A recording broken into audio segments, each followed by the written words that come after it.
Selamat pagi pemirsa. Memasuki awal tahun 2026, bangsa ini dihadapkan pada kenyataan bahwa pertumbuhan ekonomi belum sepenuhnya berbanding lurus dengan kesejahteraan rakyat. Sepanjang 2025, target ekonomi memang tercapai, namun ketimpangan masih nyata. PHK meluas, pekerja rentan tanpa perlindungan, dan akses layanan publik belum rata. Kondisi ini menjadi alarm keras bahwa pembangunan masih belum sepenuhnya berpihak kepada keadilan sosial. Inilah editorial Media Indonesia edisi Kamis 1 Januari 2026 dengan tema Saatnya Mewujudkan Keadilan Sosial bersama saya Josie Nicole. Anda juga bisa berpartisipasi dan berinteraksi melalui telepon interaktif kami di nomor 0215839900. Pagi ini telah bergabung bersama saya anggota Dewan Redaksi Media Group Arif Suditomo. Mas Arif, selamat pagi. Pagi Jose. Selamat tahun baru Mas Arif. Selamat tahun baru. Kita awali tahun 2026 ini dengan harapan mewujudkan keadilan sosial. Tetapi sebenarnya kita kalau lihat Mas Arif, apakah sebenarnya karakter kebijakan keadilan sosial kita tuh kuat dan sudah terlihat? Modelnya seperti apa? Ya, salah satu hal yang menjadi sorotan dari editorial kita hari ini adalah keadilan sosial yang pada dasarnya bertumpu pada prestasi ekonomi kita. Karena pada editorial kali ini, salah satu hal yang disoroti adalah bagaimana pertumbuhan yang sudah mencapai 5% itu ternyata tidak cukup untuk membuat seluruh lapisan masyarakat itu mendapatkan keadilan ekonomi dan prospek berusaha dan prospek mencari penghasilan yang layak.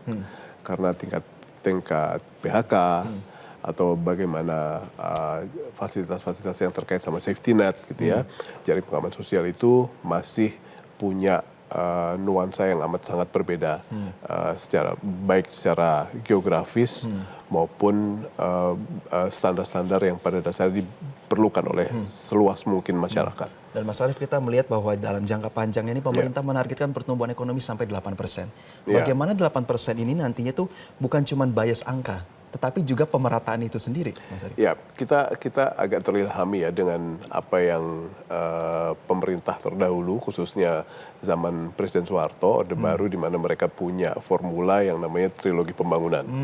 Trilogi pembangunan itu bertumpu pada 3 pilar. Yang pertama adalah stabilitas, kedua adalah pertumbuhan, dan ketiga adalah pemerataan. Nah, yang tadi Jose bilang, yang terkait sama bagaimana kita akan menghadapi pertumbuhan, saya pikir formulanya sudah ada ke arah sana. Dan baik ya? Dan harusnya menjadi salah satu yang membuat kita harus bisa sama-sama optimis. Namun, ada beberapa hal yang pada akhirnya harus dijaga, karena pertumbuhan tanpa pemerataan kan juga tidak ideal ya. Dan di Asal Cita sendiri juga merupakan ada hal-hal yang garis bawahi bahwa pertumbuhan ekonomi dan pemerataan itu merupakan salah satu elemen yang ada di Asal Cita. Jadi saya pikir trilogi pembangunan dari zaman Pak Harto, lalu ada berbagai macam formula pembangunan dari presiden-presiden selanjutnya, dan sekarang ada Asal Cita, itu tinggal diselaraskan. Nah, kalau kita melihat tadi bagaimana kita akan mencapai 8%, kita juga harus mementingkan berbagai macam hal. Salah satunya adalah sustainability, jadi keberlanjutan. Itu yang pada akhirnya harus kita pahami baik-baik, bahwa kita tidak boleh punya pertumbuhan, kita tidak boleh punya pemerataan tanpa kita memikirkan generasi mendatang lewat prinsip-prinsip sustainability dan keberlanjutan. Berarti artinya berkaitan dengan stabilitas, pertumbuhan, dan juga pemerataan itu harus ada pembaruan paradigma ya. Nanti kita akan elaborasi lebih lanjut. Karena di Asal Cita sendiri, di poin nomor 8 yang terakhir, hal-hal yang terkait sama bagaimana pentingnya kita menghormati dan menjaga lingkungan itu ada. Nanti kita akan elaborasi lebih lanjut ya Mas Arief dan juga pemirsa. Inilah editorial Media Indonesia edisi Kamis 1 Januari 2026 dengan tema Saatnya Mewujudkan Keadilan Sosial.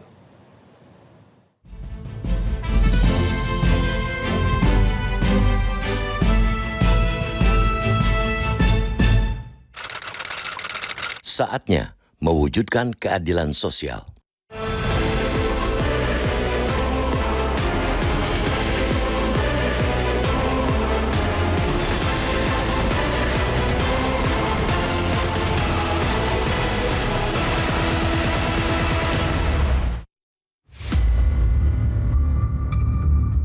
Pergantian tahun telah menempatkan 2025 di masa lalu. Dalam lembaran baru, 2026 membentangkan jasa masa depan bangsa yang penuh simpangan dan tantangan. Tahun ini sudah semestinya kita mulai dengan refleksi, menengok ke belakang. 2025 harus diakui merupakan tahun yang kurang memuaskan. Selama setahun terakhir, wajah pembangunan menyimpan gurat kelelahan. Pertumbuhan ekonomi yang ditargetkan 5,2% agaknya akan tercapai. Namun angka itu nyatanya belum cukup mengangkat kesejahteraan rakyat secara merata. Upah minimum naik secara nominal, tetapi jika diperbandingkan dengan kebutuhan hidup layak, upah masih tetap babak belur. Pertumbuhan ekonomi di angka 5% ke atas termasuk yang tertinggi di tingkat kawasan maupun global. Akan tetapi, dampaknya masih kurang terasa karena seringkali kue pertumbuhan hanya menjadi pesta bagi segelintir kelompok, baik korporasi besar maupun para elit. Rakyat secara umum terpaksa masih gigit jari sambil berjuang menahan tekanan ekonomi. Di 2025, badai pemutusan hubungan kerja atau PHK menerjang dan menghantui sepanjang tahun. Berdasarkan catatan Kementerian Ketenagakerjaan, angka PHK pada Januari hingga November sebanyak 79.302 orang. Namun bila ditanyakan ke serikat-serikat pekerja, angkanya menembus 100.000 orang. Salah satu penyebabnya, tidak semua pekerja yang terkena PHK terdaftar sebagai peserta BPJS Ketenagakerjaan.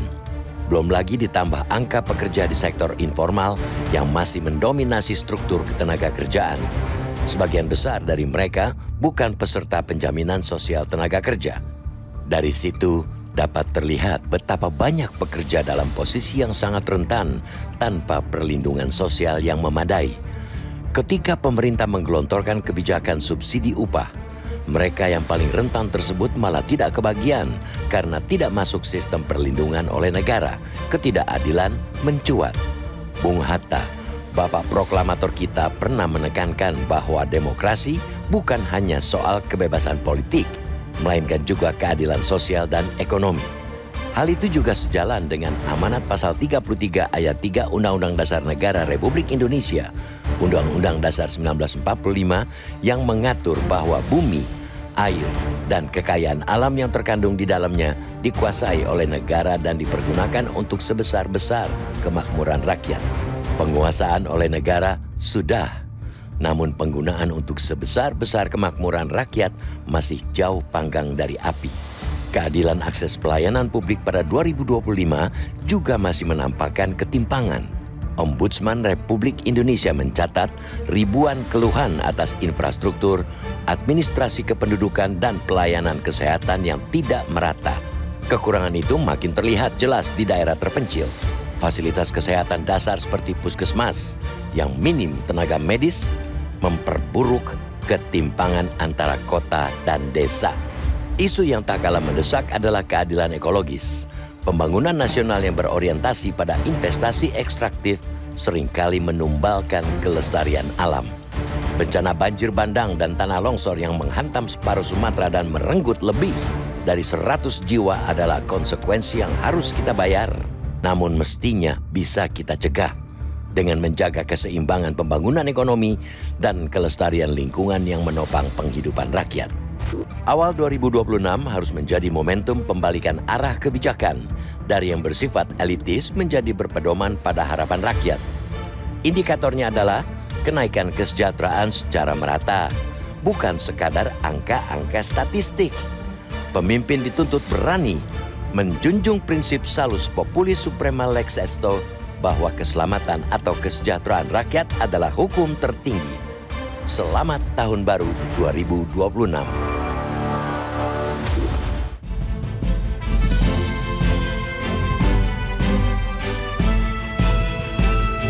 Pemirsa, pastikan Anda berpartisipasi dan berinteraksi melalui telepon interaktif kami di nomor 0215839900. Kami akan kembali usai jeda, tetaplah bersama kami.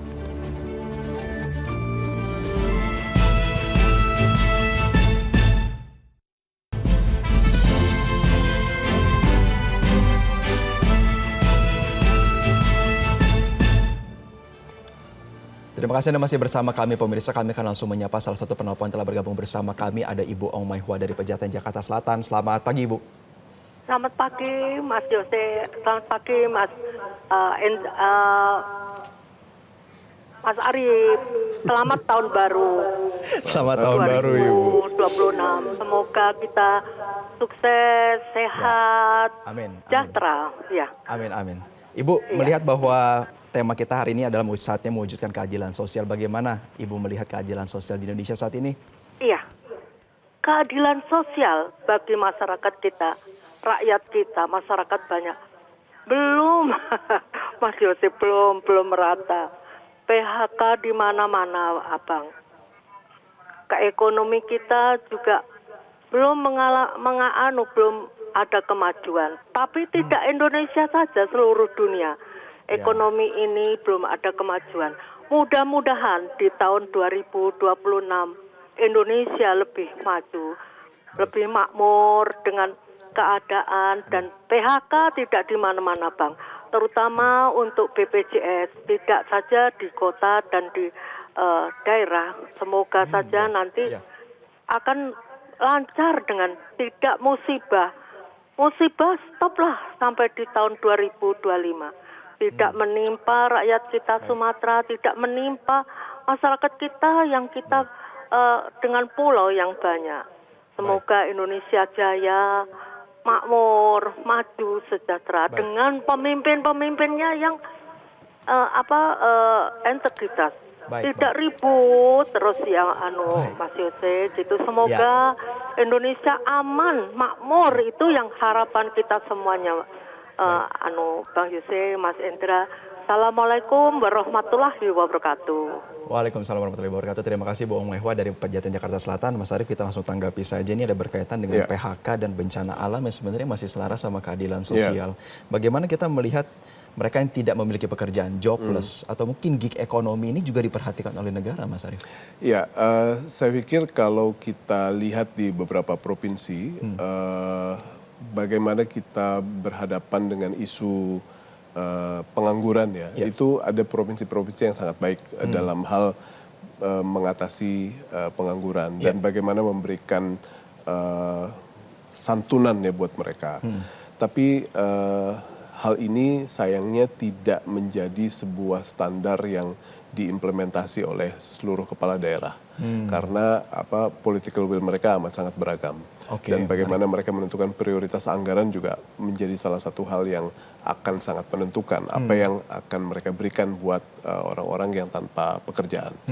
Jadi yang lebih penting lagi sebenarnya harus dilihat kalau dalam konteks keadilan sosial adalah sekarang bagaimana kesempatan untuk bekerja itu menjadi salah satu prioritas yang pada akhirnya bisa diperjuangkan bersama-sama.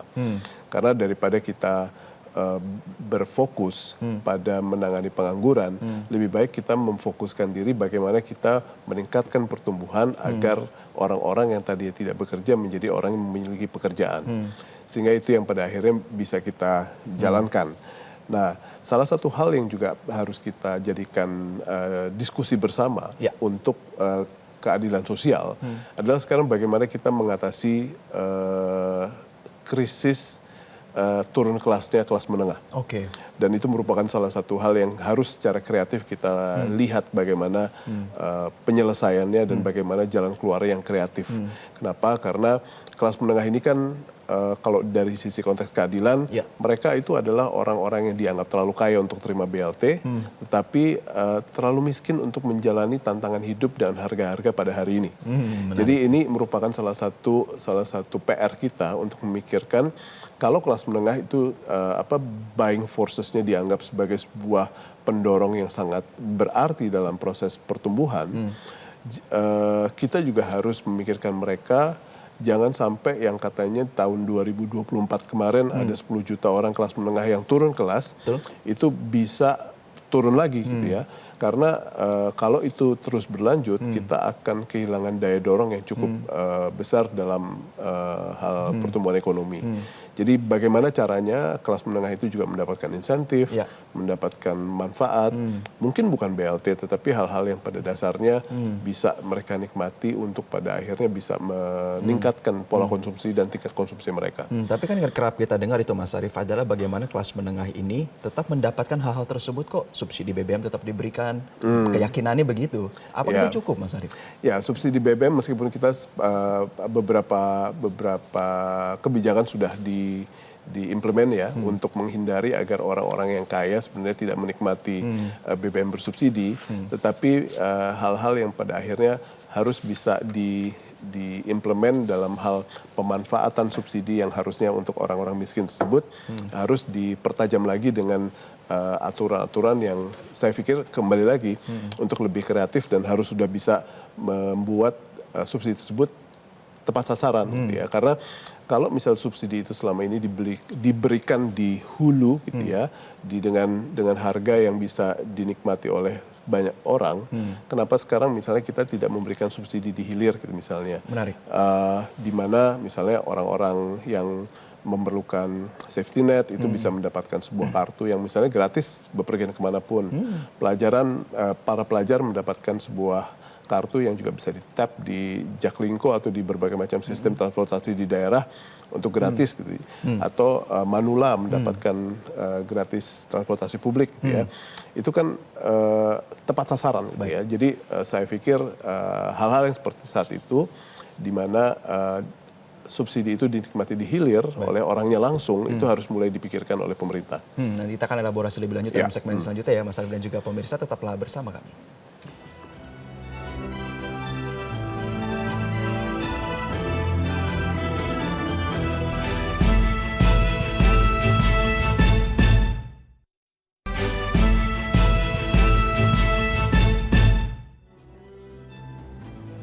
Terima kasih Anda masih bersama kami pemirsa. Kita berada dalam bagian akhir dari diskusi kita pada pagi hari ini Mas Arief. Ya. Hari-hari ini pasal 33 ayat 3 Undang-Undang Dasar Negara Republik Indonesia tahun 1945 ini lagi terngiang terus di pikiran kita. Tetapi sebenarnya ikhtiarnya baik. Bumi, air, dan kekayaan alam yang terkandung di dalamnya dikuasai oleh negara dan dipergunakan untuk sebesar-besarnya kemakmuran rakyat. Secara holistik implementasi gimana Mas? Kita melihat bahwa Presiden Prabowo adalah orang yang amat sangat menjunjung tinggi pasal ini ya. Dalam berbagai macam kebijakan selalu referensinya kembali ke pasal 33. Dan ini merupakan salah satu awal yang baik untuk kita bisa memiliki sebuah referensi dalam hal policy making agar kedepannya pasal 33 ini menjadi basis dari banyak hal. Namun seperti yang kita ketahui, Indonesia itu problemnya adalah implementasi. Dan ini merupakan salah satu hal yang harus kita jaga bersama. Kenapa? Karena dengan otonomi daerah ini merupakan salah satu ujian tertentu gitu ya. Karena bagaimana kita mengimplementasi seluruh kebijakan yang bermuara dari pasal 33 ini harus bisa benar-benar dijaga bahwa ada standar, ada prinsip-prinsip keadilan sosial di dalamnya. Karena antara Jakarta sama provinsi lain misalnya tidak usah jauh-jauh, Jawa Barat saja, disparitasnya itu cukup besar dan itu akan berdampak pada implementasi yang terkait sama keadilan sosial. Jadi yang saya ingin maksud adalah sekarang PR kita semua sebagai anak bangsa harus bisa menyuarakan bahwa yang namanya keadilan sosial itu juga merupakan salah satu hal yang kita ingin kejar daripada implementasi dari pasal 33 ini. Jadi saya pikir bukan saja menjadi kewajiban pemerintah, tapi kita juga harus sama-sama mengontrol. Kenapa? Karena dengan outlet social media yang seperti saat ini, kita tetap bisa bersuara, kita bisa menggemakan orang-orang yang menjadi pihak yang tidak mendapatkan keadilan sosial tersebut, gitu ya, untuk pada akhirnya kita bisa ubah arah dari policy making tersebut. Dan tentunya kalau tadi pada bagian awal kita bicara soal sustainability ya, Mas Arief, jangan-jangan implementasi pasal 33 ini baik kekayaan alam maupun kemakmuran, sustainability terhadap bumi, air, dan kekayaan alamnya juga menjadi tantangan kita hari-hari ini. Karena yang namanya sustainability itu kan sebuah prinsip bahwa kekayaan, seluruh kenikmatan yang kita miliki dan kita jalani sekarang itu bukan punya kita saja. Betul.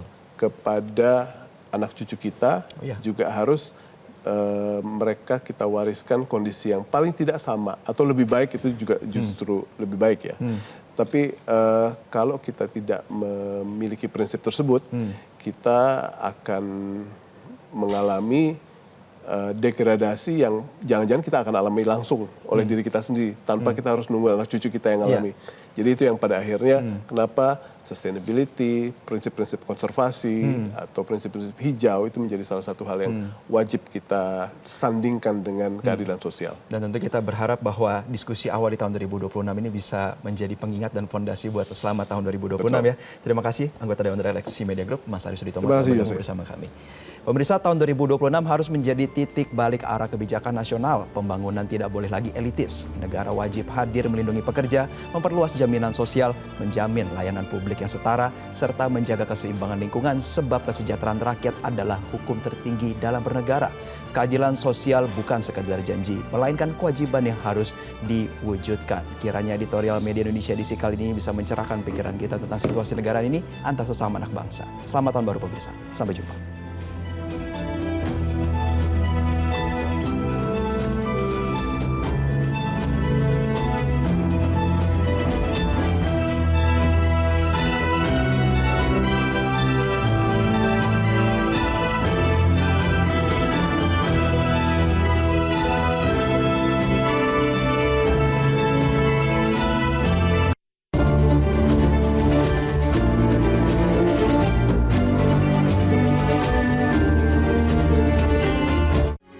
Metro TV.